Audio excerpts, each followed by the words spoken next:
ভাই সংসারের চাপে বোনকে রাখে না মনে।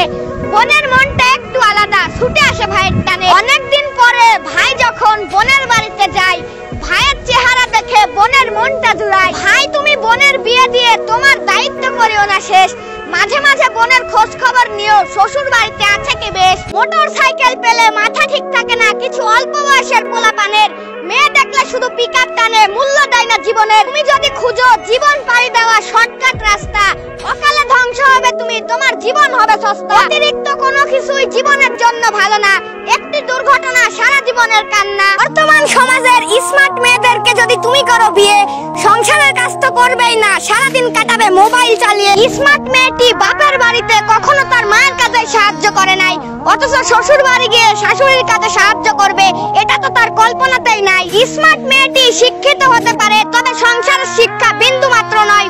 যদি সংসার করতে চাও স্মার্ট মেয়ে নয়, গুণবতী মেয়েকে বিয়ে করো ভাই। ছোটখাটো একটা চাকরি হলে তোমার বাবার কাছে বিয়ের প্রস্তাব পাঠাবো, শহরের ওই শেষ প্রান্তে তুমি আমি মিলে দুজন সুখের একটা ঘর সাজাবো। এমন রঙিন স্বপ্নে বিভোর দেশে হাজারো বেকার ছেলে, অথচ দিন শেষে প্রতিষ্ঠিত হতে না পারলে কঠিন বাস্তবতা নিতে হয় মেনে। মধ্যবিত্ত ছেলেটার স্বপ্ন ভাঙ্গে, তবুও তারা হাসি মুখে বলে কথা।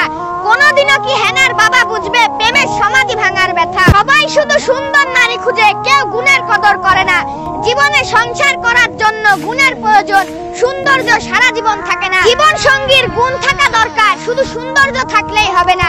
সঠিকভাবে নির্বাচন করতে পারলে জীবন সঙ্গী কখনো অশান্তির কারণ হবে না। যে নারীর গুণ আছে সে নারী জীবনের শেষ দিন পর্যন্ত তোমার পাশে থাকবে, শুধু সৌন্দর্য দিয়ে নয়, নারীর গুণ দেখে জীবন সঙ্গী করবে।